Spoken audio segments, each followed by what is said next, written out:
অখণ্ড সংহিতা বা অখণ্ড মণ্ডলেশ্বর শ্রী শ্রী স্বামী সর্বানন্দ পরমহংসদেবের উপদেশ বাণী ষষ্ঠ খণ্ড। বহুরূপী ভগবান। শ্রী শ্রী বামনী বললেন, অথবা তাঁকে অভয় স্বরূপই বা বলি কেন? যিনি ভয় স্বরূপ তিনি তো অভয় স্বরূপ, যিনি অমৃত স্বরূপ তিনি তো মৃত্যু স্বরূপ, যিনি প্রকাশ স্বরূপ তিনি তো প্রলয় স্বরূপ। তবে আবার অপ্রার্থনীয় কে? ভয় যখন আসে তিনি তো ভয়ের রূপ ধরে আসেন, রোগ যখন হয় তিনি তো রোগের মূর্তিতে প্রকাশ পান, মৃত্যু যখন ঘটে তিনি তো মৃত্যুর বেশ পরিধান করেন।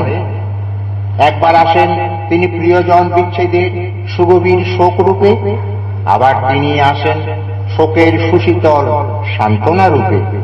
বহুরূপী ভগবান বহুরূপে নিজেকে প্রকটিত করছেন। এই ধ্যান জমাতে পারলেও ভয় দূরে যায়। প্রসম্য ভয় ও অপ্রসম্য ভয়। শ্রী শ্রী বামনী বললেন, ভয়ের প্রয়োজনীয়তা আছে, কিন্তু ভয় যখন তোমাকে আড়ষ্ট করে, মুহ্যমান করে, কর্তব্য পালনে অক্ষম করে, এমনকি কিং কর্তব্য বিমূঢ় করে দেয়, বুদ্ধির লোভ ঘটায়, ভয় তখন তোমার সর্বাস্ব পাহাড়ি কৃতান্ত স্বরূপ। ভগবানের আত্মসমর্পণ তোমার সেই ভয়কে নিবারণ করবে। হরি ওম।